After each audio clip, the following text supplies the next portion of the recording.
Yeah, any reference graphs. All right, so here's our graphing review. Y equals x. Don't forget, we need to be comfortable with our reference graphs. Remember, this one passes through -1, 1, -1, -1, 0, 0, and 1, 1. That's y equals x. We've also got y equals x squared. Passes through some different points. It's got that characteristic shape that's different from absolute value. Also passes through 0, 0, and 1, 1. But up here in second quadrant, instead of down here in third, we have -1, +1. Next one, we have y equals x to the third. And we know that graph passes through exactly the same points as y equals x. And so we've got 1, 1, 0, 0, and then we have -1, -1. Please remember, if you don't label points on graphs, I'm marking it wrong. So please label your points on the graphs. Please don't label them off to the side and then draw arrows onto the graph. Put the points on the graph. It's not that big a deal. Curiously, with these same ordered pairs, we could have y equals cube root of x. Remember, those of you moving on to calculus, you really want to draw this with a vertical slope just at that point. It'll make so much more sense next year. So we're passing again through 1, 1, 0, 0, and -1, -1. So it's not just about memorizing the ordered pairs. We also have to know the shape through those ordered pairs. Okay? Well, what else do we have for reference graphs? Well, we've got y equals square root of x. And y equals square root of x, that half a sideways parabola, passing through 0, 0, 1, 1, and we use 4, 2. Remember, no negatives under that radical. This one has a restricted domain unlike all the others. Okay, next I see y equals 1 over x. Well, we never really do transformations with these rational functions. We use that other approach. It doesn't mean we can't use transformations.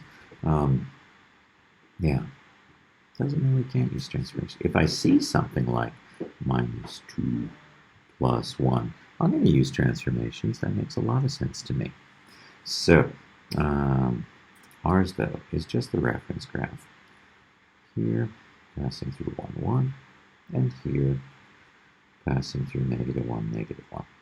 Okie doke. Oh, and finally we have, where's absolute value? Oh, I guess I skipped it. So let's get that in here. Y equals absolute value of x. This one passes through the same points as the parabola, but with a different shape.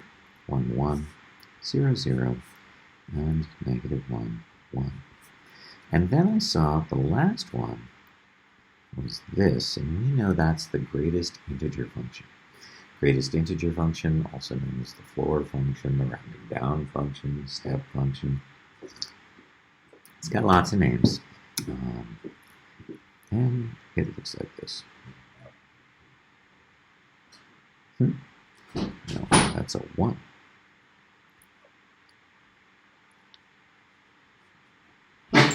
And so our graph looks something like that. Okay? All right, let's take a look at parabolas. Number 2, parabolas. We've got 3 different forms. The first form presented here is general form. The second one is vertex form. And the third one is intercept form. You're more than welcome to know one of the forms and know how to turn the other forms into the one form you know. But really, talk about a pain in the butt. Oh my goodness. Yeah, so what we did in assignment 40 was just say, well, how do I graph from each form? So, first form from general form, y equals ax squared plus bx plus c. When I have general form, I want to, 1, find the x coordinate of the vertex using x equals minus b over 2a. Okay, so in our problem, y equals 1/2 x squared minus 4x minus 9/2. So here's our parabola, and we want minus b over 2a. Minus a minus 4 is positive 4, divided by 2 times 1/2. Well, 2 times 1/2 is 1, so I'm just getting 4. 4 is the x-coordinate of the vertex. What's the y-coordinate of the vertex? Well, I got to take this 4 and plug it into that function. And, even though you didn't like synthetic substitution, I just get fonder and fonder of it every year. So I'm going to use synthetic substitution here. 4 1/2, negative 4, negative 9/2. That's going to give us 2, negative 2. That's going to be negative 8 or negative 16 halves. And when we add those, we get negative 25 halves. There we go. That's our y-coordinate of the vertex. Negative 25 over 4. So I guess I want to say step 1, find the x-coordinate of the vertex. 2, plug the x-coordinate of the vertex into the equation to find the y-coordinate. Okay. Step 3, I'm going to plot the y-intercept. We know that the c value is always the y-intercept. We get that when we plug in a 0 for x. All these go away, leaving us with that. So there's my y-intercept at negative 9/2. And finally, step 4, I'm going to plot a third point with symmetry. Okay. So let's take a look at that. What does that look like in this situation? We've got y equals, sorry, I have enough information to do this. 4 negative, there we go. There's that negative 9/2. Vertex is 4, negative 25/4. And what I'm suggesting is that there's a line of symmetry that runs down the middle.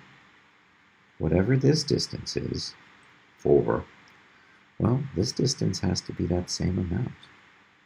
The y value here and the y value here will be the same, and the x value here will be 8.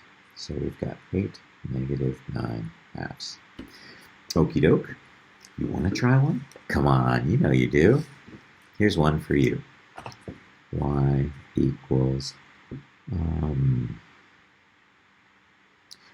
3x squared. Ooh, how about negative 3x squared plus 12x plus 5. Ooh, minus 5. Yeah, minus 5 is going to make it so that people who want to ignore what I'm teaching them and graph with x and y intercepts, yeah, they're going to get stuck here.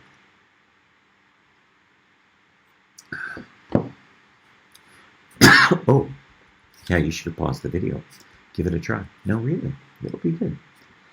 Come back when you're done. All right, so we know that the x-coordinate of the vertex is minus b over 2a. And so I get x equals 2. What's the y-coordinate? Well, let's find out. 3, 12, negative 5, 6, 6, 12, 7. There's the y-coordinate of my vertex. I wasn't expecting that. This does have x-intercepts. Hold on while I check just to be sure.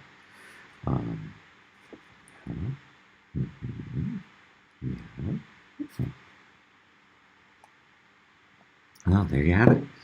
So we know that the vertex is located at 2, 7. There's the y-intercept. We know it's a down-pointing parabola, or a down-opening parabola. Here we've got 2, 7. Here we've got 0, negative 5. And so there's this point over here with symmetry. If this distance is 2, it must be 2 more. And so we get 4, negative 5. All right. What's the next form? Well, the next form is vertex form. And by the way, The vertex form looks an awful lot like, oh, I could do transformations here. And of course, you can do transformations here. I will say, knowing that this is also vertex form can sometimes be really helpful. Oh, yes, vertex form, x minus h squared plus k. There's vertex form where h, k is the location of the vertex. So, what am I going to do? Well, step one, I'm going to plot the vertex. Step two, I'm going to plot the y-intercept. And remember, we find the y-intercept by setting x equal to 0. 3, third point with symmetry. All right, so let's get to work then. We've got y equals 3, x plus 1 squared minus 2. Yes, again, sure, use transformations. The problem with transformations is that it's really hard for people who are doing a word problem with this equation to think about where the vertex is if they're only doing transformations. So I'm going to say that the vertex, remember inside is opposite land, is here. Okay. We know that the y-intercept comes when we plug a 0 in for x. So that's going to be 1 squared, or 1. 1 times 3 is 3. 3 minus 2 is 1. It's a parabola that opens up. So we'll draw a parabola that opens up. We've got a vertex here at negative 1, negative 2. We have a y-intercept over here at 0, 1. And if this distance is negative 1, the distance must also be negative 1, right? Because we're going from 0 to negative 1. That's how I knew that was negative 1. And going from that midline out to the other end has to be the same distance. So we've got negative 2. Minus 1 is minus 2. And there you go. Okay, and then finally, let's take a look at intercept form. We've got y equals 2, x plus 3, x minus 5. Remember, intercept form, y equals a, x minus b, x minus c, is just a matter of noticing where my x-intercepts are. So in this situation, because inside is opposite land, I know I have intercepts over here at negative 3 and over here at positive 5. Now, you can, I don't particularly care what your third point is. I find it's easiest to use the y-intercept. Some students really need that vertex. So let's talk about the vertex first. Remember, with a parabola, a vertex is always going to be halfway between those points. So 5 plus negative 3 over 2 is 2 over 2, or 1. So I know the x-coordinate here is 1, and to find the y-coordinate, I'm going to have to take this x and plug that x value in here. 1 plus 3 is 4, 1 minus 5 is negative 4. 4 times negative 4 is negative 16, times 2, negative 32. And that's not bad, that's not horrible, it's not that big a deal. But if I want to find the y-intercept, I'm just literally covering those over and multiplying these numbers together. 2 times 3 times negative 5, and I get 0, negative 3. Okay, so 1, plot the x-intercepts. 2, either y-intercept or vertex, and we know that the x-coordinate of the vertex is halfway between the x-intercepts. Okay, so we add those x-intercepts together and divide by 2. And that's that finding the middle, finding the average of those 2 points. All right. Do you want one? How about now? Do you really want one? Sure. Okay. No. Look, how much else do we have? Oof. No. No more. Okay. Polynomial function with multiplicity and in unfactored form. Okay. So we're looking here at y equals 6x to the third plus 31x squared plus 25x minus 12. And no, that's not going to factor with grouping. So how are we supposed to get this into factored form? I mean, I know once I'm in factored form, I should have no problems graphing this, but I can't factor this unless I know something. We didn't teach you this year. It's just too out of fashion. Neither Descartes' rule of signs or Pascal's rational roots theorem. I think they're both from the 1600s. Instead, we decided to be in this century and say, look, why don't you graph this on your calculator and read one of the x-intercepts off the graph. So I'm going to graph 6x to the third plus 31x squared plus 25x minus 12. Okay? And for this purpose, probably Zoom Standard is sufficient. So yeah, I'm not quite sure where these x-intercepts are. They seem to be falling in between. Maybe this is -1.5. But that looks a lot like -4. Let's go over to the table. Second, see the table up there? Let's go over to table and type some of our guesses in. Like, was -4 going to work? Ooh, yes, it does. How about -1.5? Yes, it does. And I thought the other one was at 0.5. No, it's not. Okay, so I do have one x-intercept for sure at -4 and another at -1.5. Let's take that -4 and do a little synthetic division.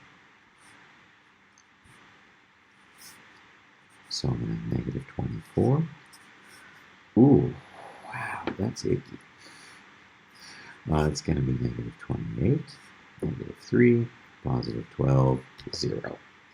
And so now you have two choices. You can continue with that other one that you saw, or you can say this is 6x squared plus 7x minus 3, and factor the trinomial. 3x, 1, 3 plus minus. So there's 9x minus 2x, 7x, 3 times -1 is -3. And we need to graph this. Don't forget we have this x-intercept as well. So that's x plus 4. There's my factored form. So I know my x-intercepts are -4, -3/2, and +1/3. All right. So we're graphing these x-intercepts, and we're graphing the y-intercept as well. I don't see any multiplicity other than 1 here, so there's no bouncing and wiggling.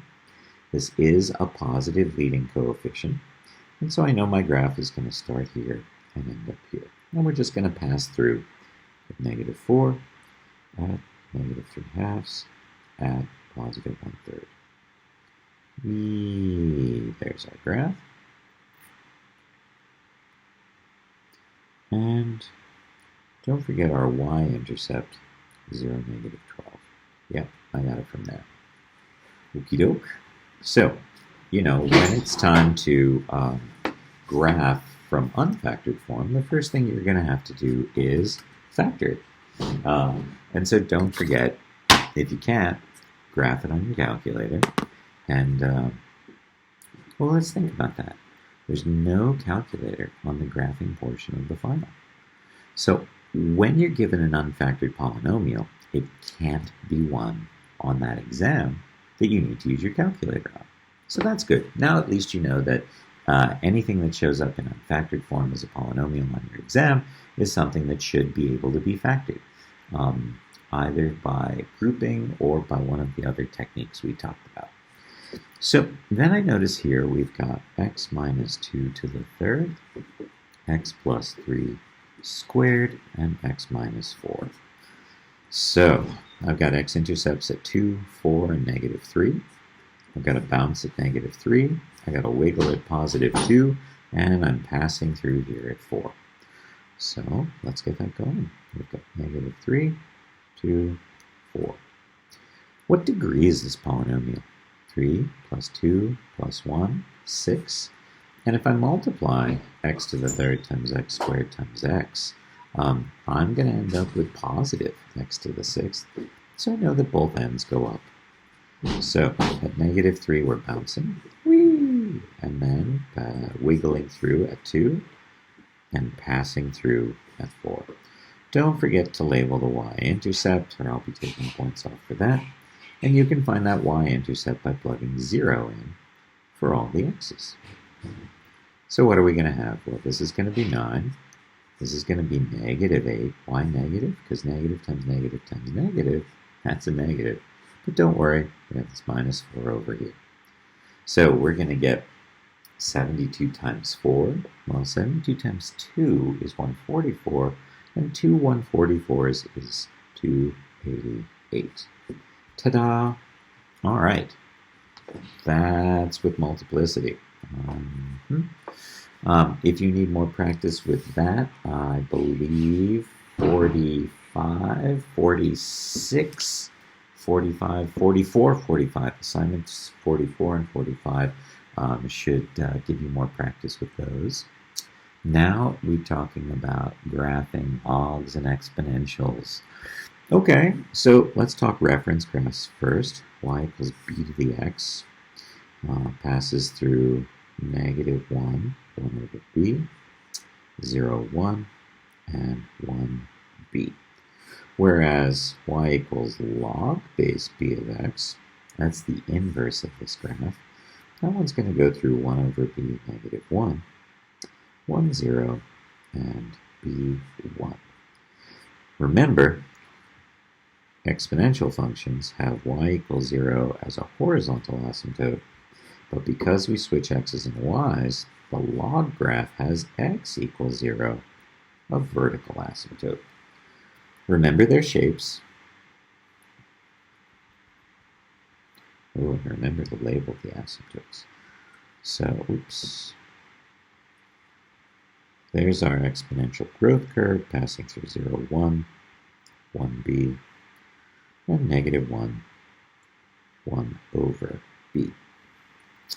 And what about log base b of x? Well, log base b of x, remember, has to reflect across the line y equals x because these functions are inverses of each other. So we'll end up seeing something that looks like this. In fact, with a vertical asymptote and passing through the points 1 over b negative 1, 1, 0, and b, 1.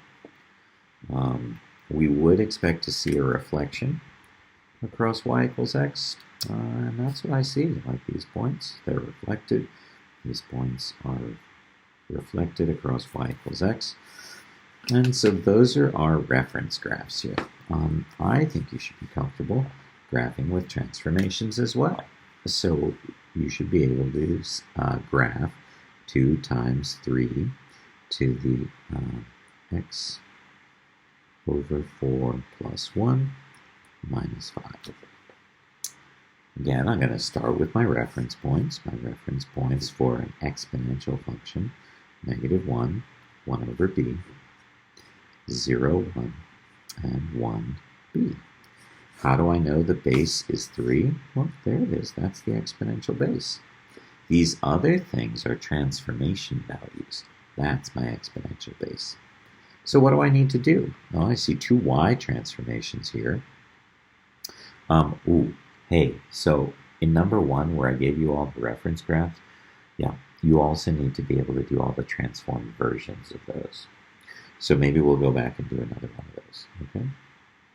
All right, so I'm going to follow PEMDAS for y transformations and multiply all my y's by 2.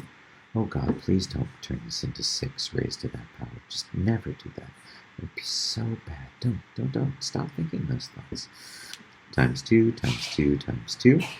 And what about our x transformations? Am I going to do something involving this or this first? Well, inside is opposite land, and so we're going to use SADMAP, which means we're going to subtract 1 as well. Don't forget, or I should say, it's a really good time to think about what's happening with the y with the horizontal asymptote. And so I say let's apply those y transformations to the horizontal asymptote as well. So I'm going to have negative 2, 2/3, 0, 2.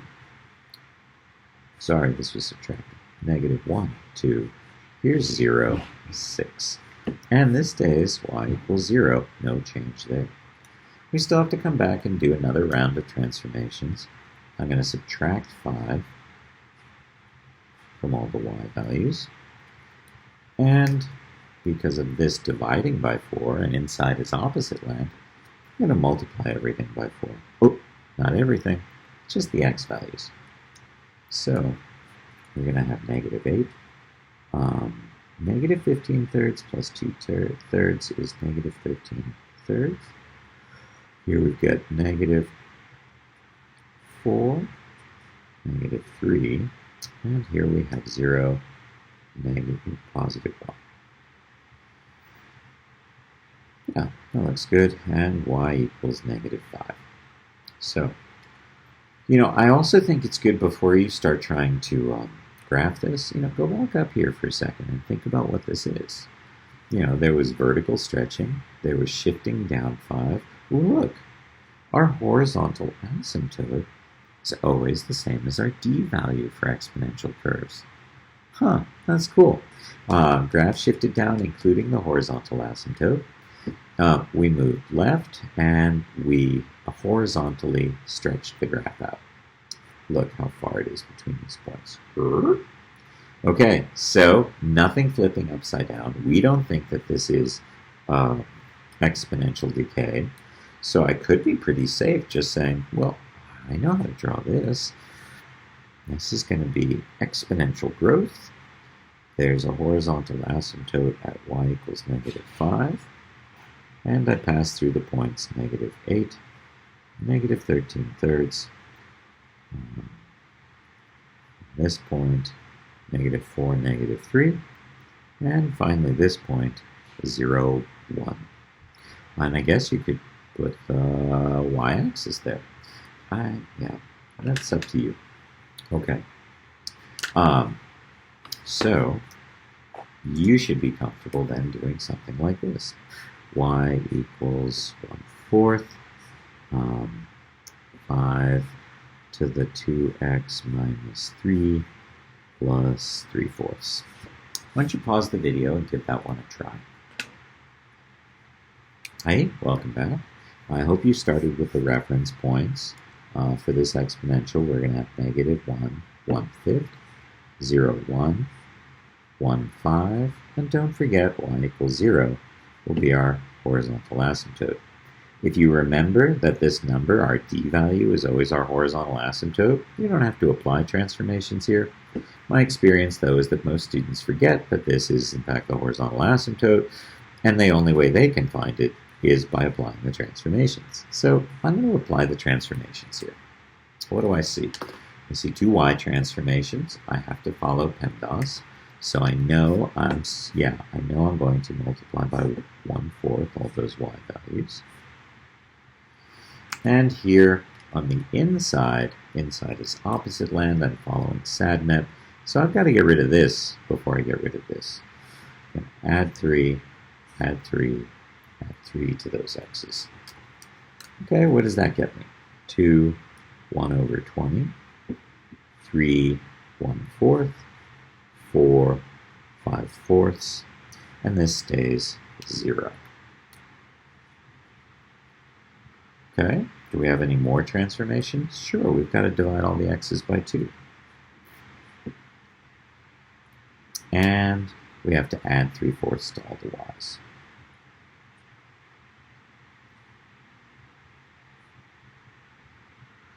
So what do we find out? Well, we find out this is going to be nice because it's 5/4 plus 3/4, which is 8/4 or 2. And here we have 1/4 plus 3/4, which is 4/4 or 1. That was very nice. And we don't have that nice thing here.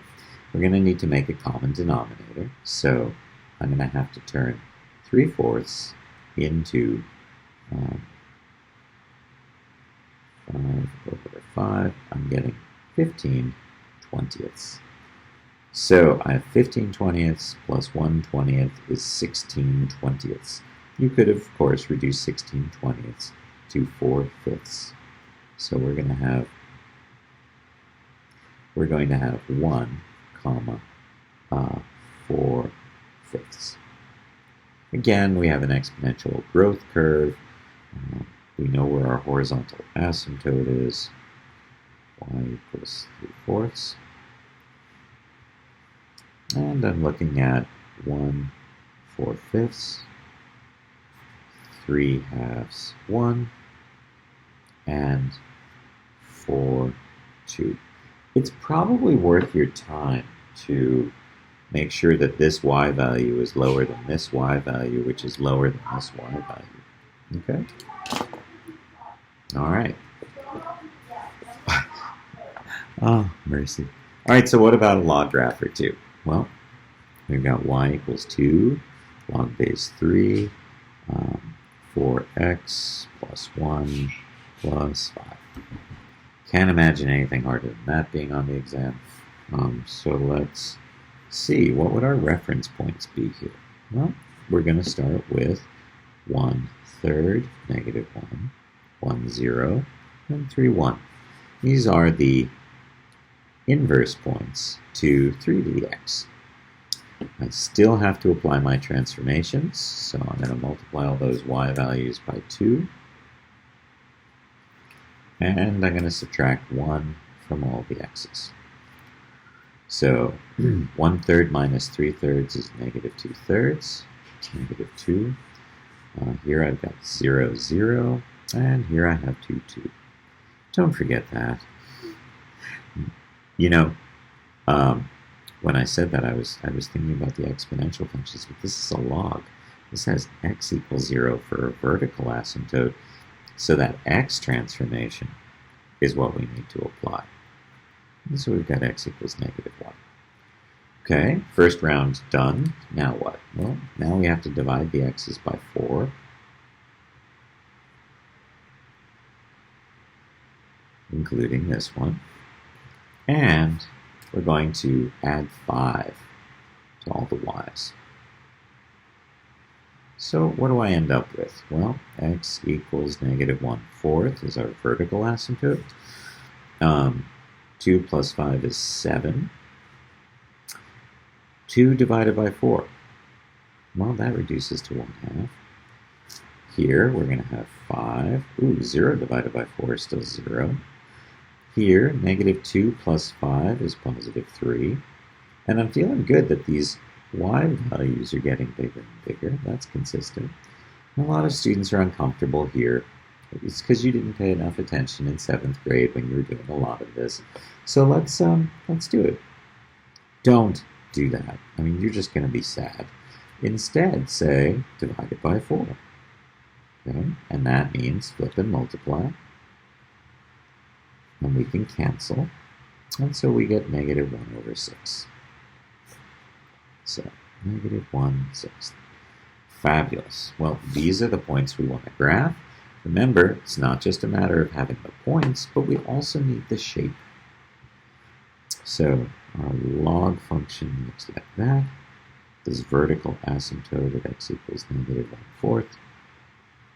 Here we've got -1/6, 3.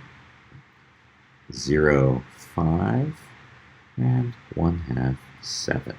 You can certainly draw the the y-axis here if you like. And the x-axis would be down here. But really, I find it so much easier to draw the axes in later. It's certainly not the way I learned to graph. But when you start with the axes, it's really hard to try and plot. It's really, how do I? No. So don't. Just make the shape. Make the shape, though, you do have to pay attention to Are there any reflections here? But as long as there aren't any reflections, you should be good to go. All right? Okay, so next we've got rational functions. Okay. Let's take a look at rational functions. Oh, and don't think I didn't forget. Y equals 2, absolute x over 3 plus 1 minus 5. You need to be able to apply these transformations. Look, we reviewed the reference points, and I know from the last 4 problems we did that you should be able to graph this. You're going to multiply the y's by 2, subtract 1 from the x's. You're going to multiply the x's by 3, you're going to subtract 5 from the y's. You have to know the reference points, you have to know their shapes. So whether we're looking at something like that, or y equals 1/2 cube root 3x minus 4 plus 7. Sure, again, I got 2 y transformations, 2 x transformations of the reference graph cube root of x. I'm going to multiply the y's by 1/2 and add 4 to the x's. I'm going to divide the x's by 3 and add 7 to the y's. So as long as I'm comfortable with those reference points and those transformations, I should be able to graph these no problem. Now, I'm clearly comfortable with those. Are you? Maybe you need to do some for practice. Go back to that first unit on graphing rationals and do some of those. I think it's assignment 3, 2, 3. 3 and 4? No, 3 is reference graphs, 4 would be transformations, 5 would be complicated transformations and going backwards. Okay, so I recommend going there. All right, 5, we've got rational functions, like y equals 1 over x minus 5. Very expressive. All right, so, oops, thank you, Cassidy. So we've got this. What is this? Well, sometimes the easiest problems are the hardest ones. You could certainly recognize this as a transformation of the 1 over x graph and add 2 to all the x's. That would be great. Most students, though, say, oh, look, we know we set the bottom equal to 0 to find the vertical asymptotes. I set the top equal to 0 to find x-intercepts. Ooh, I guess there are no x-intercepts here. I set x equal to 0 to find the y-intercept at negative 1/2. And what about the horizontal asymptote? Well, that depends on the degree on top and the degree on the bottom. Here we have x to the first, and here we have x to the 0. Since the degree on top is smaller than the degree on the bottom, we know that y equals 0 is the horizontal asymptote.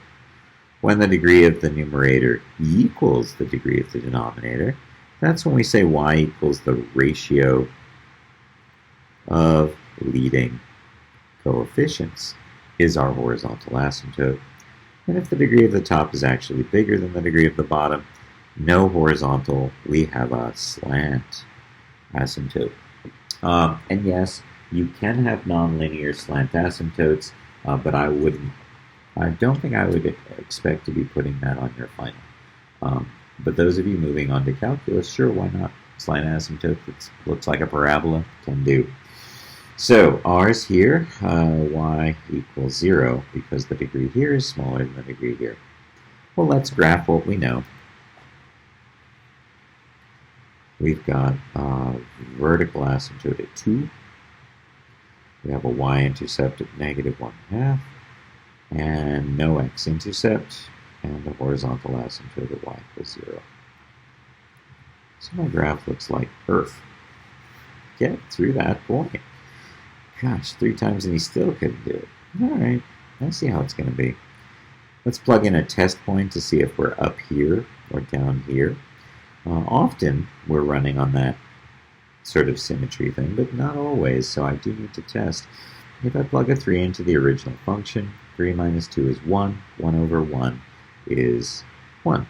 So at 3, we have a value of 1. Please make sure you label that test point. I'm marking wrong otherwise. All right, so what about this next one? Y equals x plus 1 over x squared minus 4. Why don't you pause the video and give that one a try, and come back when you're ready to check.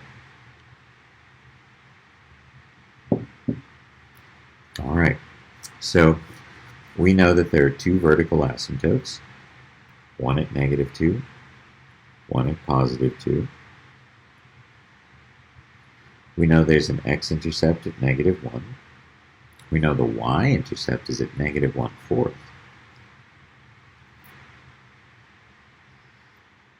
And we know the degree of the top is smaller than the degree of the bottom. So here we are, and yes, we are crossing that horizontal asymptote. So, why can't we have this shape? I need another x-intercept.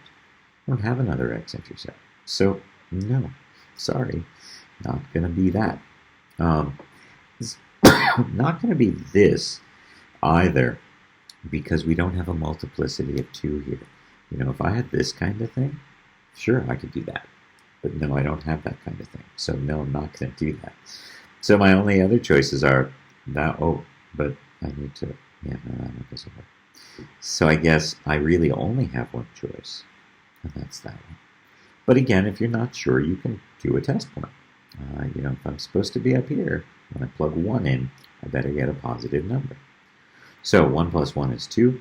1 squared is 1. 1 minus 4 is -3. Oh, look. And so I could plot this over here. I don't really need you to plot this because you've already got 2 points on that section. But if you needed that plotted, you could know. And that would be so cool and smart of you. Okay, remember, we're not done just because we did that. There's something over here. It's either up here or down here. And there's something over here to the left of this vertical asymptote. And again, either up here or down here. So let's plot some test points, like 3. 3 plus 1 is 4. 3 squared is 9. 9 minus 4 is 5. And that is positive. So my graph is going to look like this, passing through 3 4/5. Well, what about over here? Will I have this, or will I have this? Let's find out. Let's plug in a -3. -3 plus 1 is -2. -3 times -3 is still positive. 9 minus 4 is still positive 5, but look, -9, -3, -2/5. There we go. All right, let's take a look at the next one. We've got, the degree on top and the degree on bottom are the same. So let's do that. Actually, why don't you do that? You're the one who has the exam tomorrow, Tuesday. Give it a try.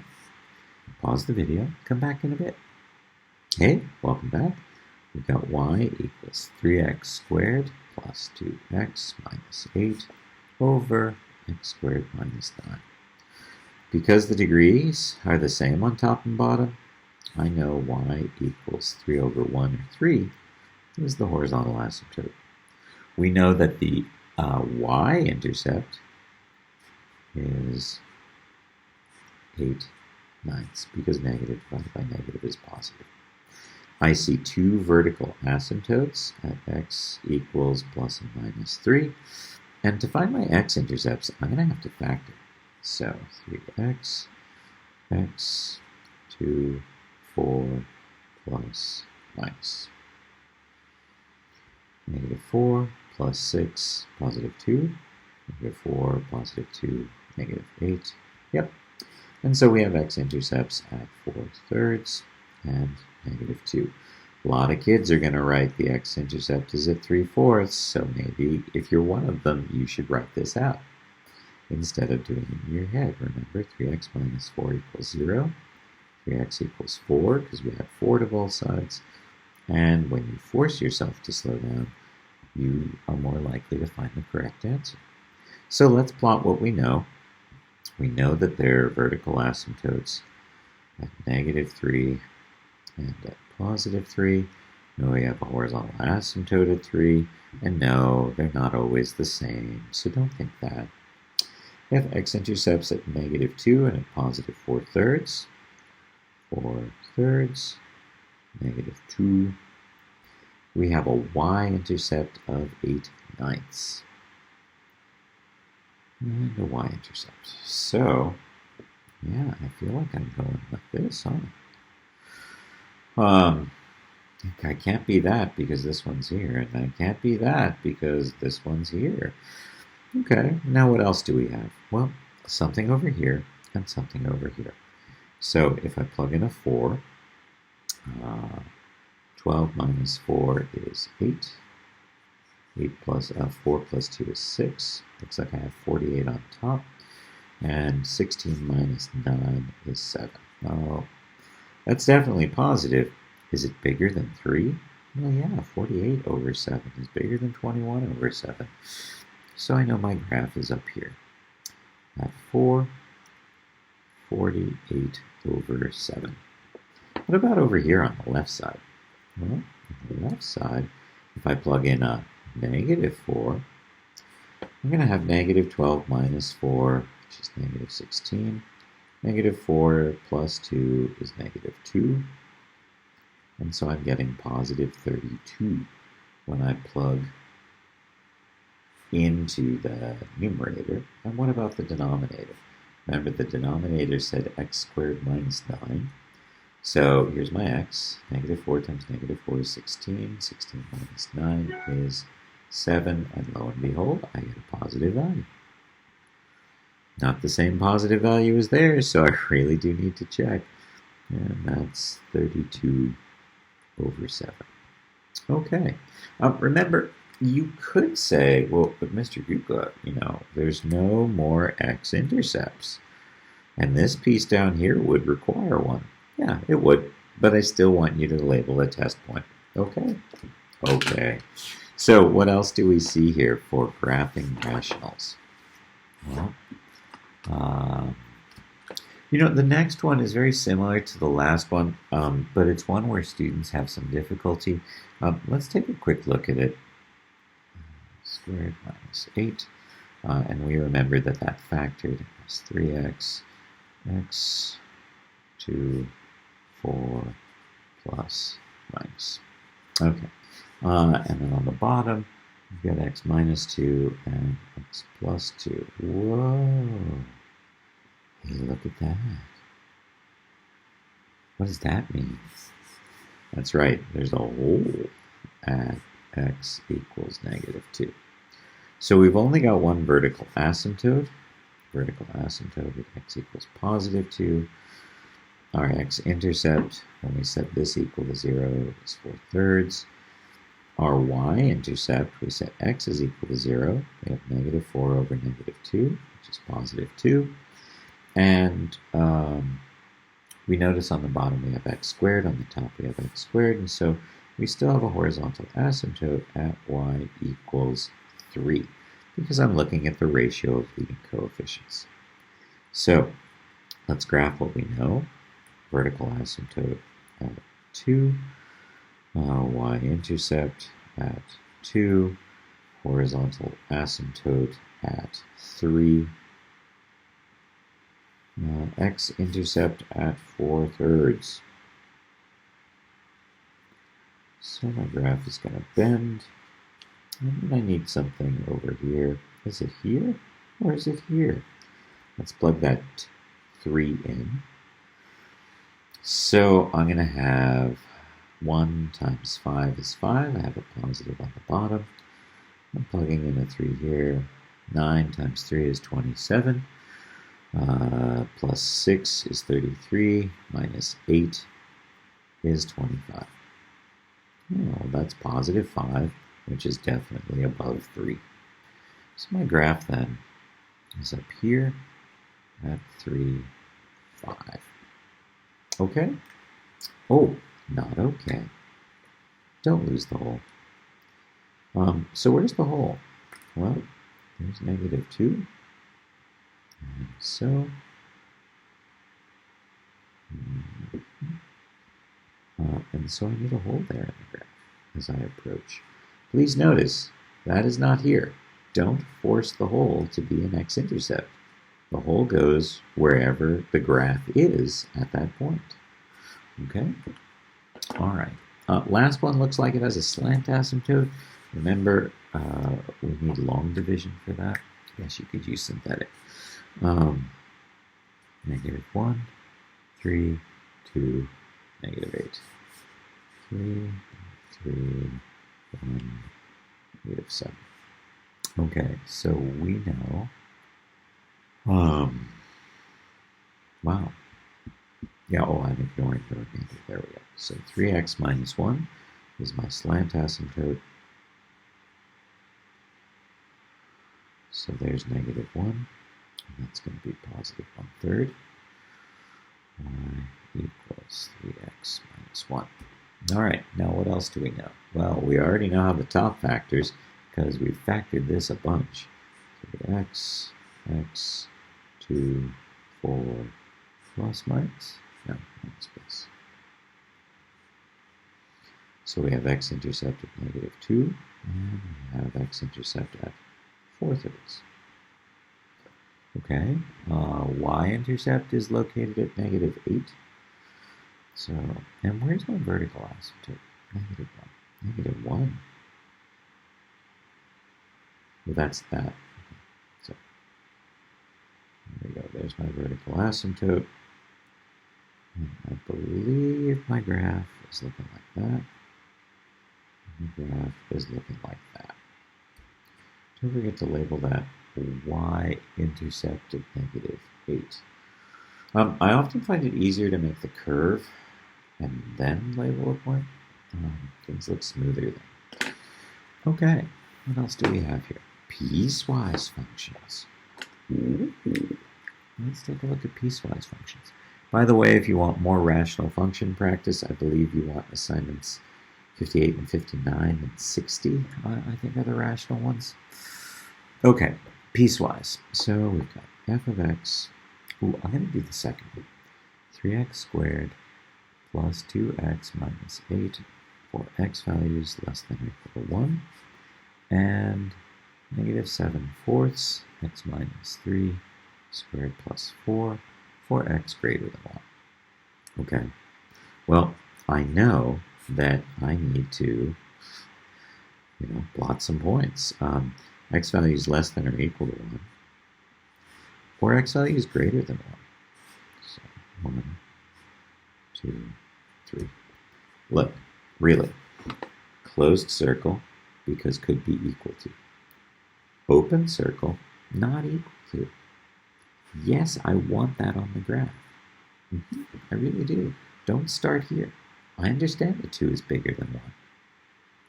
But there are a lot of numbers bigger than 1 that are before 2.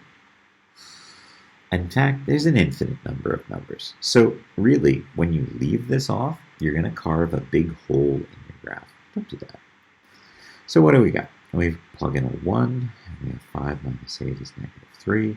And there's 0, -8. If I plug in a -1, I'm going to have 3 minus 2 is 1 minus 8 is -7.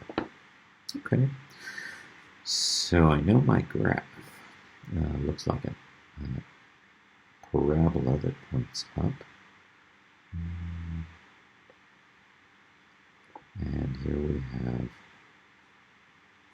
let's go 1, -3, closed circle, 0, -8.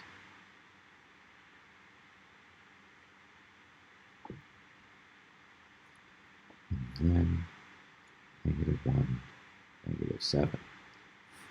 My graph goes that way. Okay. What about this piece?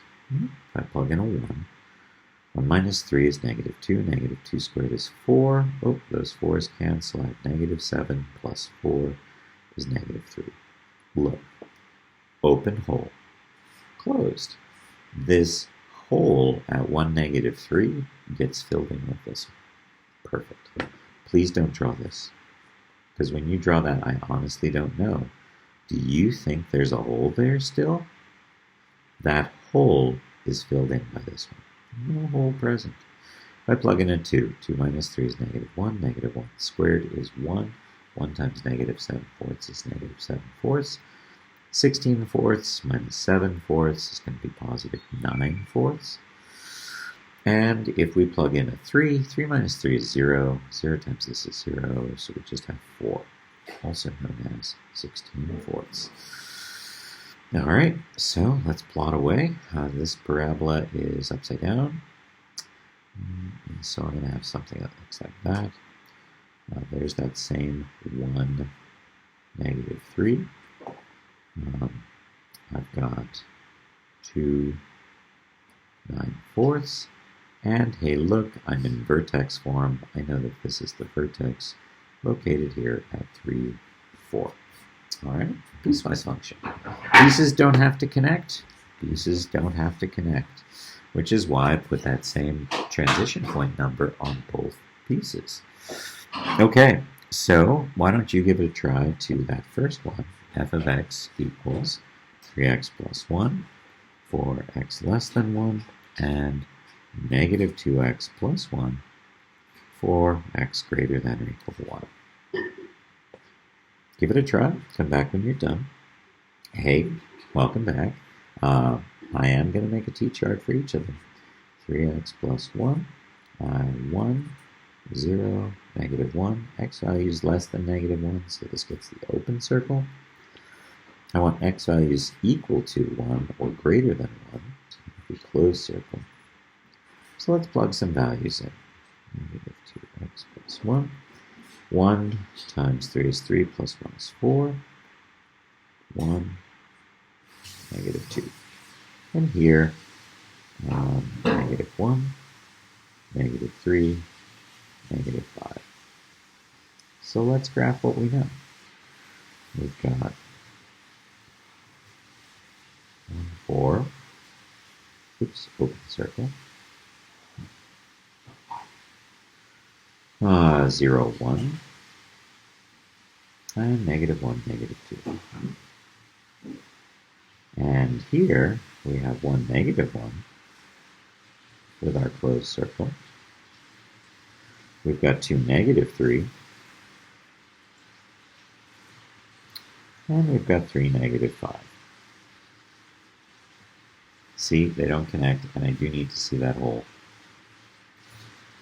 Okie doke.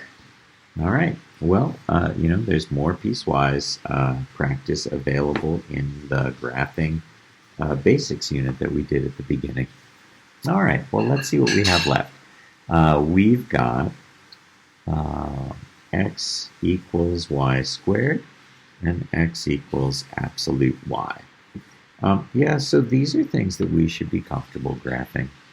I don't know that you need to necessarily think about graphing things that are more complicated than this, though we certainly could. So this one, sideways parabola, passing through 1, 1, 0, 0, negative 1, negative 1. As opposed to sideways absolute value, passing through exactly the same points. Okay? Okay. Hey, some students actually, and I'm not sure how this works in the brain, I kind of want to go for my doctorate as I retire in what your brains are doing while you're learning math, to maybe explain what's happening up there when you confuse something like this. So this, I get lots of different graphs for, and the only one that's accurate is this one. This is x equals 3. How come? Because this is the petulant child. It says 3, 3, 3. No matter what y value you give to them, they're just saying 3, 3, 3 all the time. And so the x's stay the same even though the y values change. And we know that we've got something like this. Yeah. All right. And if x equals 3 is that vertical line, don't forget our friend y equals 3. It is not this point. It's not a point. It is, in fact, a line. This is the line. 1, 3, 0, 3, negative 1, 3. This petulant child doesn't care what you try and feed it. It's always saying 3, 3, 3, which is why we graph that horizontal line. Okay? All right. So now we've got graphing systems of inequalities? No, but we do have inequalities. You should be able to graph something like x squared minus 5x plus 6 is less than y. Remember, 1, we want to graph the equation version first. So that's x squared minus 5x plus 6 equals y. And that has x-intercepts at positive 2 and positive 3. Okay, so let's graph that. 2, 3, and 0, 6. Okay, but now I have an inequality, and that inequality says that this needs to be a dashed or dotted line. Now, what about the shading? Well, it doesn't look like we're passing through 0, 0, so let's use that point. I plug in a 0 for the x's, I plug in a 0 for the y, and I get 6 is less than 0. And so that point is a big old no. So where's the shading? Well, the shading is instead inside the parabola. Okay. You might want to try this one. X squared plus y squared less than 9. Give that one a try. Did you remember that this was a circle with the center at 0? Right? You need to be able to graph circles.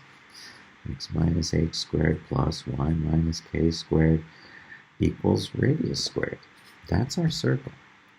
H and k represent the center. I don't see them here, so we must have had this. So we know our center is at 0, 0. We know our radius is 3.